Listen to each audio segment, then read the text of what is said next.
सगळ्यात पहिल्यांदा तुमचं मनापासून अप्रतिम कौतुक.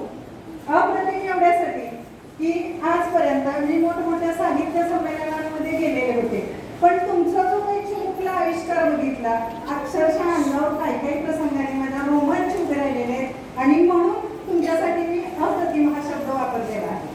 मनापासून तुमचं सगळ्यांचं कौतुक.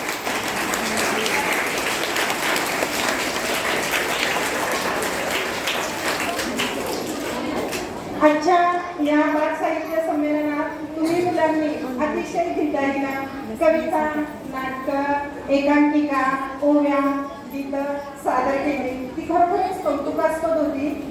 बालमित्रांनो, अगदी सूत्रसंचालनापासून मी सगळ्यात पहिल्यांदा त्यांना सूत्रसंचालक त्या दोघांनी ओळख करून दिली. खरोखर मला चला हवा योग्याच्या रंगमंचावरील निलेश साबळे यांची आठवण झाली. ते सुद्धा असेच आत्मविश्वासपूर्वक स्वतःची ओळख करून देतात. बालमित्रांनो, निलेश साबळे आणि तुमच्या वयामध्ये फार मोठं अंतर आहे, पण हा जो तुमचा चिमुकल्यांचा या स्टेजवरचा व्यासपीठावरचा बालकवी, कदाचित त्या नावाचाही हा परिणाम असू शकेल आणि तो वावर अतिशय आत्मविश्वासपूर्वक होता. या वयामध्ये मुलांना अशा संधी उपलब्ध करून देणं हे महत्त्वाचं असतं. विद्यार्थी मित्रांनो, तुम्ही खूप नशीबवान आहात, कारण तुम्हाला शिक्षण मंडळ कराडच्या SMS इंग्लिश मीडियम स्कूलनं ही संधी प्राप्त करून दिली. त्याबद्दल मी त्या संस्थेचे मनपूर्वक त्या संस्थेला, शाळेला धन्यवाद देते, कारण मुलांचा व्यक्तिमत्व विकास खऱ्या अर्थाने इथं केला जातोय हे मी गेले 2 तास पाहत आहे. या ठिकाणी बालगोपालांनो, हे सगळं या ठिकाणी सगळ्या गोष्टींचं करत असताना या शिक्षकांनीही मोलाचं सहकार्य केलेलं आहे. त्यांचंही मनापासून कौतुक. आदरणीय व्यासपीठावरील सन्माननीय कौन्सिल सदस्य, गुणवत्ता कमिटीतील सदस्य, या तुमच्या शाळेच्या प्राचार्य वाळिंबे मॅडम, या ठिकाणी गेली 2 वर्ष झालं साहित्य संमेलन संपन्न होते. आजचा हे 3रं साहित्य संमेलन आणि या ठिकाणी प्रमुख अतिथी म्हणून तुम्ही मला निमंत्रित केलं, याबद्दल तुम्हा सर्वांचे, संस्थेचे, शाळेचे मी आभार मानते. प्रेम, प्रज्ञा, प्रतिभेच्या प्रांगणात वावरणाऱ्या माझ्या पारिजातकाच्या फुलांनो, माझ्या चिमुकल्या मित्रमैत्रिणींनो, खरं तर साने गुरुजींनी असं म्हटलेलं आहे, करील जो मनोरंजन मुलांचे, नाते जळेल प्रभूची तयांचे. आज बालमित्रांनो, खरोखर तुमच्यामुळं, कारण तुमची निर्मिती त्या परमात्म्याने केलेली आहे आणि म्हणून तुमच्यामध्ये मला जनाई दिसते, मुक्ताई दिसते. म्हणून आज मला तुमच्यामुळे या ठिकाणी प्रत्यक्ष परमेश्वराशी नातं जोडण्याची संधी तुमच्या या शाळेनं प्राप्त करून दिलेली आहे. बाळांनो, लहान वयातील बालपणातील हे दिवस, बालपणीची शाळा, ते शिक्षक, प्रत्येकाच्या आयुष्यामध्ये, मनामध्ये त्याच्याबद्दल एक हळवा कोपरा असतो. आज तुमच्यामुळे मी माझ्या शालेय जीवनात गेले. मी देशपांडे मॅडमना म्हटलं की खोप्यामध्ये खोपा जसा सुगरणीचा चांगला सुंदर गीत सादर केलं, त्यावेळेस मी माझ्या बालवाडीच्या दिवसामध्ये गेल्या. माझ्या बालवाडीच्या मॅडम भुते मॅडमनी हे गाणं आमच्याकडून वधवून घेतलेलं होतं. म्हणजे त्या कालावधीत मी गेले. आज तुमच्यामुळे माझ्या त्या स्मृती, आठवणी जाग्या झालेल्या पाहायला मिळतात. खरोखर काही प्रसंग असे होते, माझ्या अंगावर रोमांच उभे राहिले. आणि बालमित्रांनो, हे क्षण आयुष्यभर अंताच्या शेवटपर्यंत आपली साथ सोबत करत असतात आणि तेच क्षण आपल्याला आयुष्याला आपल्या दिशा देणारे करत असतात. बालमित्रांनो, इथं या व्यासपीठावर बालकवी रंगमंचावर बऱ्याच जणांनी सादरीकरण केलं, काही जणांनी नाही सादरीकरण केलं, पण मी तुम्हाला एक गोष्ट सांगणार आहे. गोष्ट आवडते ना सगळ्यांना? छान. रामायण महाभारत तुम्हाला सगळ्यांना माहित आहे. रामायणातली खारुताईची एक छोटीशी गोष्ट, छोटासा प्रसंग मी तुम्हाला सांगणार आहे. बाळांनो, सीतामाईला रावणानं पळवून नेलेलं होतं, तुम्हाला सगळ्यांना माहित आहे. रावणानं पळवून नेल्यानंतर हनुमानानं सीतेचा शोध लावला. लंकेमध्ये अशोकवनामध्ये सीतेला ठेवलेली होती. हनुमान तिथं गेला. मग रावणाच्या लोकांना कळलं, त्याच्या भाज्या लांबड्या शेतीला कापड गुंडाळलं, पेटवून दिली. त्यानं सगळी विमेर लंका जाळली, मोठमोठ्या इमारती जाळल्या, तुम्हाला सगळ्यांना माहीत आहे. हनुमान परत आले, श्रीरामांना आहे. आता रावणाबरोबर सगळी वानर सेना म्हटली आपण युद्ध करूया. रावणाबरोबर युद्ध तर करायचे, पण प्रश्न असा होता, मोठी समस्या होती की लंकेला जाण्यासाठी मोठा समुद्र होता आणि तो समुद्र पार करून त्यांना त्या ठिकाणी जायचं होतं. आता समुद्र पार करायचा, आता सारखे पूल आहेत का? कॅनलवरनं तुम्ही आलेला येण्यासाठी कृष्णामाईच्या नदीवरच्या पुलाचा वापर करता किंवा जुन्या पुलाचा वापर, तसं त्या कालावधीमध्ये नव्हतं. मग समुद्रावर सेतू तंत्रज्ञान त्यावेळेस इतका पुढे गेलेलं नव्हतं. मग सगळी वानर सेना म्हटली की नाही रामराया, आपण काय करूया, तर इथून पुलं बांधूया. झालं. सगळ्यांनी काय करायचे, दगडं उचलायची, त्या समुद्रामध्ये नेऊन टाकायची. पण गंमत अशी व्हायची की ते दगड तरंगायचे. आता त्या वानर सेनेची ती ताकद केवढी, शक्ती केवढी बाळांना, आणि समुद्राच्या लाटा जड, त्यामुळे ते दगड तरंगायचे. मग हनुमानाने एक युक्ती केली की प्रत्येक दगड उचलताना ते काय म्हणायचे, जय श्रीराम. जय श्रीराम म्हटलं की ते दगड जागेवर जातात असायचे. अशा पद्धतीनं प्रत्येक वानर सेना त्या ठिकाणी दगड टाकत होती. आणि गंमत अशी झाली की त्याच ठिकाणी त्या समुद्राच्या काठावर एक छोटीशी खारुताई आहे. तुम्ही सगळ्यांनी पाहिलेली आहे, स्पिरल म्हटलं ना, बरोबर नाही, सगळ्यांनी पाहिलेली आहे. ती खारुताई त्या ठिकाणी हे सगळं बघत होती. तिला असं वाटलंय की का नाही आपण आपला खारीचा वाटा द्यावा. आता तिची ताकद कमी, काय करावं, तिला प्रश्न पडलेला होता. मग तिच्या डोक्यात एक युक्ती आली आणि ती पटकन तिथनं उठली आणि समुद्राच्या वाळूमध्ये जाऊन लोळली. समुद्राची वाळू बारीक असते, रेती असं त्याला संबोधलं जातं. त्या ठिकाणी लोळायची आणि तिथं जे दगड टाकलेले होते त्या दगडावर जाऊन आपलं अंग झटकायची. झालं. यायची, वाळू लोळायची, जाऊन तिथं झटकायची. तिचं बराच वेळ हे काय झालेलं होतं, काम चालू होतं.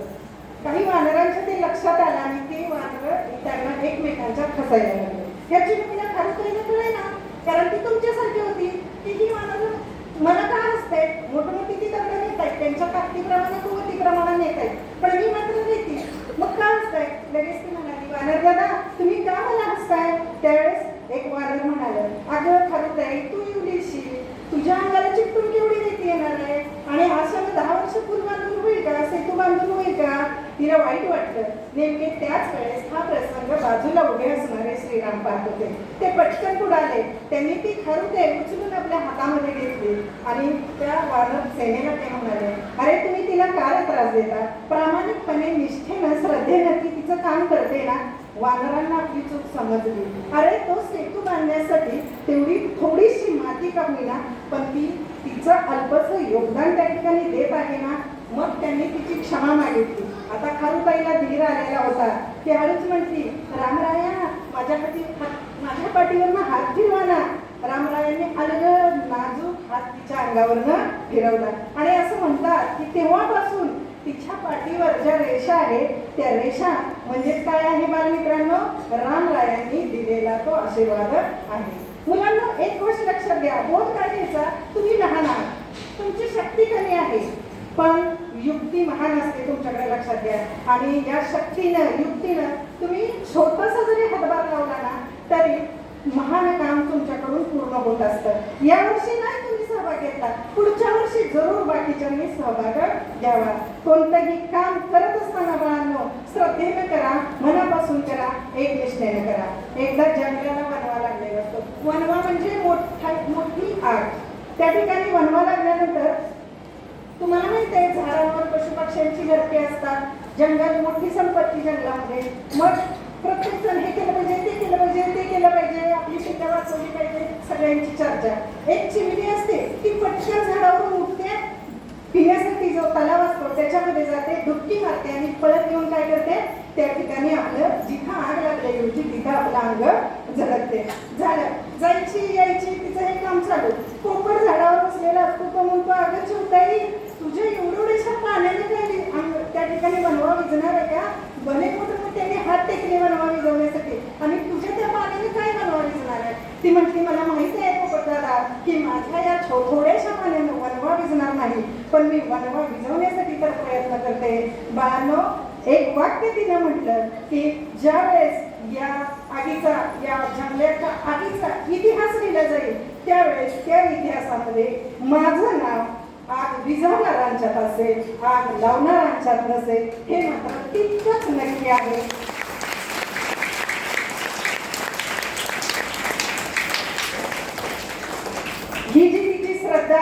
त्या श्रद्धेनंच तेव्हापासून आग विझवणारी चिमणी म्हणूनच तिचा नामोल्लेख केला जातो.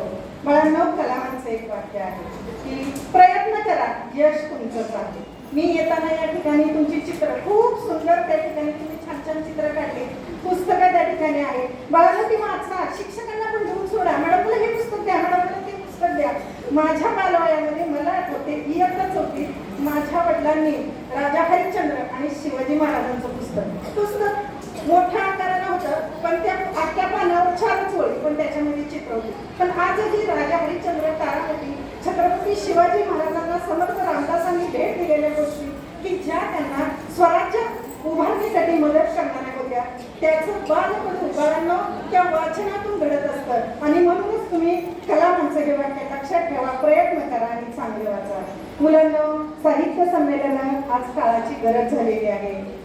तुमचे भावविश्व आज बघितलं, वेगवेगळा तुम्ही आविष्कार केला, म्हणजे तुमचं भावविश्व तुमच्या या संस्थाचालकांनी, तुमच्या या शिक्षकांनी समृद्ध केलं. अशी संधी मिळाल्यामुळे बाळांना काय होत असतं तर तुमचं व्यक्तिमत्व घडण्यास मदत होते.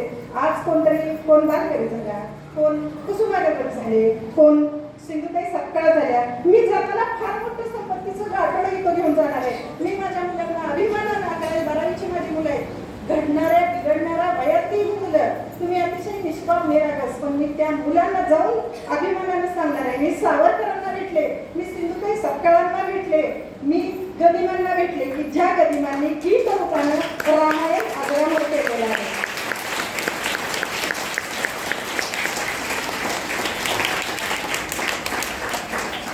तुमचा हा वयोगट फुलणारा आहे, उमलणारा आहे. कोण सुंदर चित्र काढतं, मी आविष्कार तुमचा पाहिला चित्राचं. कोण सुंदर, खोप्यामध्ये खोपा, सुंदर अप्रतिम गाणे या ठिकाणी केलं. काही जण छान गोष्टी सांगतात, कथाकथन करतात. खरं तर माझं शिक्षकांना सांगणं आहे, तुम्ही घडवताय, त्यांना फुलू द्या, उमलू द्या. त्यांचा हा काय आहे, मोहरण्याचा गट आहे. काही छान छान बोलतात, पण हे करत असताना तुम्ही निसर्गामध्ये घाटावर गेल्यानंतर पक्ष्यांचा किलबिलाट ऐकता की नाही? कशाने ऐकता किलबिलाट तो? बरोबर, कानांनी चांगलं ऐका. चंद्र कशाने पाहता? मग चंद्राची वेगवेगळी रूपं पहा. चव, आंबट, गोड, तिखट कशाने कळते? जिभेने. सुई टोचली कशाने कळला? स्पर्शाने.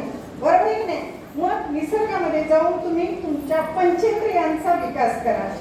मातीशी एकरूप राहा. पालक सांगतात मातीत खेळू नका. अरे बाळांनो, मातीशी एकरूप व्हा, कारण ती माती नवनिर्मिती करत असते. तुम्ही भाकरी खाता, चपाती खाता, भाजी खाता, कुठून येतात त्या भाज्या? मातीतून. मातीतून येसी, मातीत मिसळशी. आणि म्हणून मातीशी एकरूप व्हा. तुमच्या पंचेंद्रियांचा विकास करा. ज्यावेळेस तुम्ही तुमच्या पंचेंद्रियांचा विकास कराल, त्या अनुभवातून तुम्ही सजग व्हाल. आणि आज तुम्ही इथं बालकवींच्या, गदिमांच्या, त्याचबरोबर बहिणाबाईंच्या, माझी बहिणाबाई निरक्षर होती, अडाणी होती, पण अक्षरचं साहित्य त्यांनी निर्माण केलं. त्या म्हणायच्या की माझी माय सरस्वती मला शिकवते गाणे. काहीही लिहिता वाचता येत नव्हतं, पण अनुभव विश्व शेतामध्ये काम करत असताना अनुभव विश्व समृद्ध झाला आणि तेच त्यांनी रेखाटलेलं आहे. आज या ठिकाणी ज्या कथा, कविता तुम्ही सादर केल्या, त्या एक वेळ अशी की त्या तुम्ही तुमच्या स्वतःच्या सादर केल्याशिवाय राहणार नाही, हा मला पूर्ण विश्वास आहे. हा वयोगट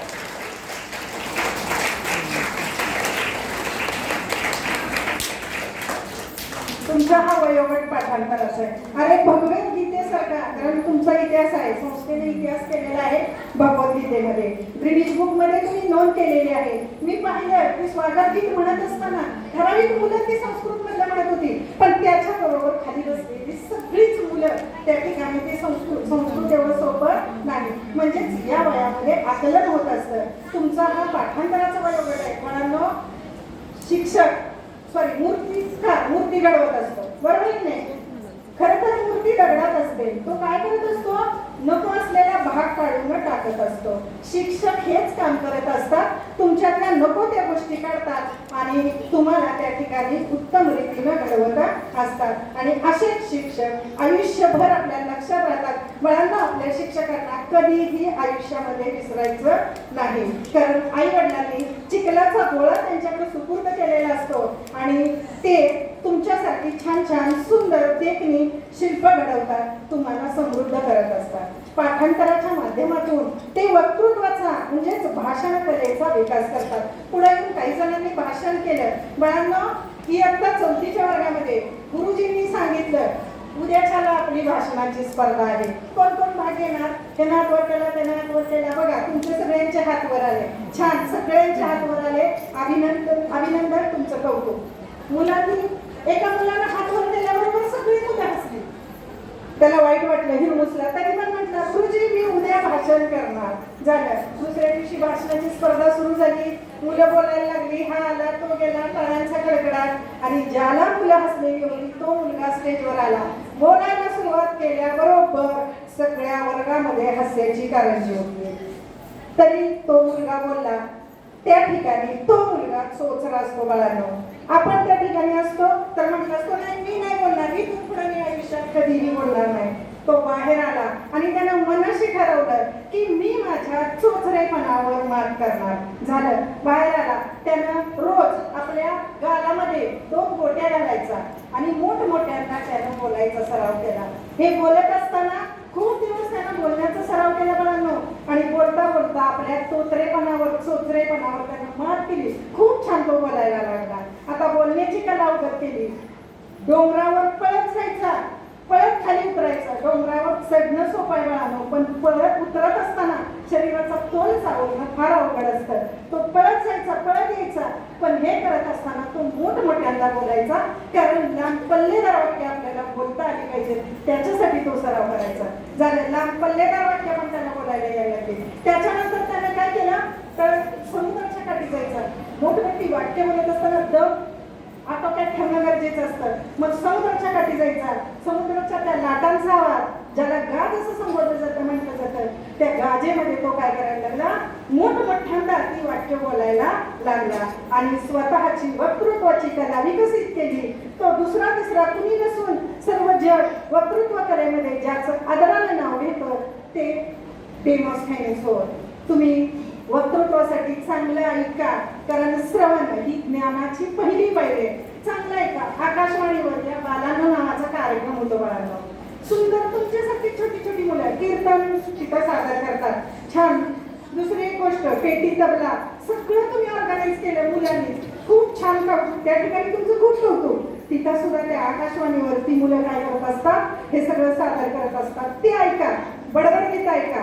मला अजूनही आठवतंय, चुलीवरची खीर एकदा पुरीला असली, किंवा ससा रे ससा कापूस सजाने कासवाशी पैज लावली, किंवा नाचरे मोरा आंब्याच्या बनात. ते नाचरे मोरा गीत ऐकत असताना आकाशाचं वर्णन खूप सुंदर केलेलं आहे. ज्यावेळेस ढगांमध्ये बदल होतो त्याच वेळेस श्रावण महिन्यात ऊन पावसाचा खेळ असतो, तेव्हाच बाळांनो मोर नाचत असतो. ही निसर्गाची किमया तुम्हाला त्या ठिकाणी शिकायला मिळते. गवताचं पातळ वाऱ्यावर डोलतं, गवताचं पातळ वाऱ्यावर डोलतं, डोलताना म्हणतं खेळायला चला, खेळायला चला. युला मोती लपाछपी खेळतो, लपाछपी खेळतो, खेळताना म्हणतो शिवायला चला. युली शिमनी पायाशी डोलते, डोलताना म्हणते जेवायला चला, जेवायला चला. किंवा अलकट पालकट केळीचं पान, चिंगीने केलाय स्वयंपाक छान, वरण भात, लिंबवाची फोड, शिरा पुरी, बासुंदी गोड, काढला केळ, घेतला पाट, घेतले पाणी, धुतले हात, चला चला जेवायला चला, पोटभर जेवा, रे कर द्यावा. अरे ही जी छोटी छोटी बालगीतं आहेत, बडबड गीतं आहेत, त्याच्यातून फार मोठा संस्कार दिला जातो रे. तुम्ही प्लास्टिकच्या ताटात जेवू नका, जर्मनच्या भांड्यात जेवू नका. आज सांगितलं जातं ना केळीचं पान. बघा तुम्ही घरी जावा, आईला आग्रह करा, निसर्गातलं केळीचं पान, त्याच्यावरचं जेवण खूप छान लागतं बघा. वरण भात, लिंबू, बासुंदी हा चौरस आहार आहे. संपूर्ण जगभरामध्ये आपल्या महाराष्ट्रीयन जेवणाला 1 नंबरची पसंती दिली जाते, कारण चौरस आहार शरीरामध्ये जातो. स्वच्छतेचं केर काढला, हात धुतले, स्वच्छतेचे धडे त्यातून दिले जातात बाळांना. आणि सगळ्यात शेवटी शरीर शास्त्र सांगितलं जातं पोटभर जेवून द्यायचं, जे तुम्ही खाल्लेलं आहे ते पचन होण्यासाठी बाळांनो काय केलं जात असतं, ढेकर देणं गरजेचं असतं. आणि हे सगळं त्या छोट्या छोट्या गीतांनी सांगितलेलं आहे, ते तुम्ही ऐका, वाचा. आमच्या लहानपणी किशोर चांदोबा, त्याचबरोबर सचित्र पुस्तकं, त्याचबरोबर बिरबलाच्या गोष्टी, बिरबल अकबराच्या गोष्टी, गुलबर्गावली, मुल्ला नसरुद्दीन, हजारजबाबी व्यक्तिमत्व होतं. आज रोज वर्तमानपत्रामध्ये सुंदर सुंदर गोष्टी येतात बाळांनो. तुम्ही त्या वर्तमानपत्रातल्या गोष्टी वाचा, कारण वाचनातून माणूस घडतो. जगातील जी सर्वश्रेष्ठ व्यक्तिमत्व घडलेली आहे ती फक्त आणि फक्त वाचनातून घडलेली आहे. डॉक्टर अभय मंगांचं एक वाक्य आहे बघा, की चालाल तर वाचाल, चालाल तर वाचाल, तसंच वाचाल तर वाचाल, हेही तितकंच महत्वाचं आहे. आणि म्हणून तुम्ही वाचा.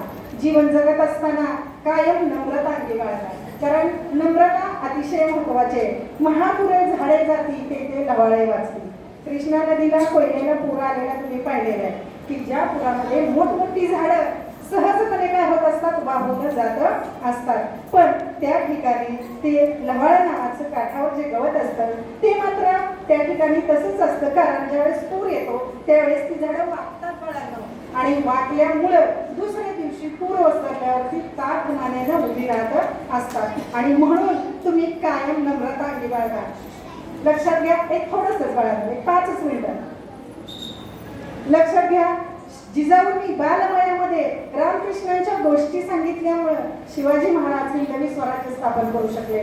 साने गुरुजी मगाशी सादर केले गेले की साने गुरुजींनी त्यांच्या आईला त्यांना आंघोळ घातली. तुमच्या वयाचे होते तेव्हा काही बाथरूम वगैरे नव्हते, बाहेर दगड मोठा मांडलेला असायचा आणि त्याच्यावर त्यांनी आंघोळ घातली, अंग पुसलं आणि त्यानं आईला विचारलं की खाली पाय ठेवला तर मातीला भरेल, आई मी पाय कुठे ठेवू. आईनं पाय आपला पदर पसरला आणि त्याला सांगितलं की श्याम याच्यावर पाय ठेव. त्याने पाय ठेवले, पण आईने खूप सुंदर वाक्य बोललं बाळांनो. आई त्यांना म्हणाली की बाळा श्याम, पायाला घाण लागू नये म्हणून तू जेवढा जगतो तेवढाच मनाला घाण लागू नये म्हणून तू जग. आणि तेच सगळ्या भारताचे साने गुरुजी झाले. अतिशय संवेदनशील व्यक्तिमत्व, श्यामची आई म्हणून त्यांचं जे पुस्तक आहे ते पुस्तक मिळालं तर ते जरूर वाचा. शुभम करोती म्हणा, सायंकाळच्या वेळेला आई हातपाय तोंड धुवून शुभम करोती. लक्ष्मी यायची वेळ असते, घरात पावित्र्य चैतन्य येत असतं. मोबाईलचा वापर करता, मगाशी मोबाईलचा वापर सांगितला, गरजेपुरता करा. शरीर मनावर त्याचे विपरीत परिणाम होत असतात. पशुपक्ष्यांना खायला घाला. तुम्ही आई वडिलांचं ऐका, शिक्षकांचं ऐका. साने गुरुजी, वाघो मायदेव, भवानी शंकर पंडित, ताराबाई मोडक, शांता शेटे, संजीवनी मराठींनी हे बाल साहित्य या ठिकाणी अतिशय संपन्न केले. लक्षात घ्या की अगदी संत साहित्यापासून आजपर्यंतच्या साहित्यामध्ये बाल साहित्य वेगळं केलं गेलं. का केलं गेलं रे, तर त्या कवींच्या लक्षात आलं की बाल साहित्य ही काळाची गरज आहे, कारण या बाल साहित्यातूनच त्यांच्यावर योग्य ते संस्कार होणार आहे. आणि बाळांनो, तुमच्यातूनच हे योग्य संस्कार झाले तर भावी पिढीत फार मोठे साहित्यिक घडतील. मित्रांनो, तुम्ही फार नशीबवान आहात. तुम्हाला इतिहासानं शकुनी मामा शिकवला, कंस मामा शिकवला, पण या ठिकाणी आपल्या भाच्याच्या पाठीशी तितक्याच खंबीरपणे उभे राहणारे स्वराज्याचे सरसेनापती हंबीरराव मोहिते तुमच्या आसपास कराडजवळच्या तैवीडचे, तिथं जावा, त्या गावाला भेट द्या, त्यांचा इतिहास जाणून घ्या. डेक्कन एज्युकेशनचे आगरकर, त्यांची जडणघडण कराडमध्ये झाली, त्यांच्याबद्दल माहिती मिळवा.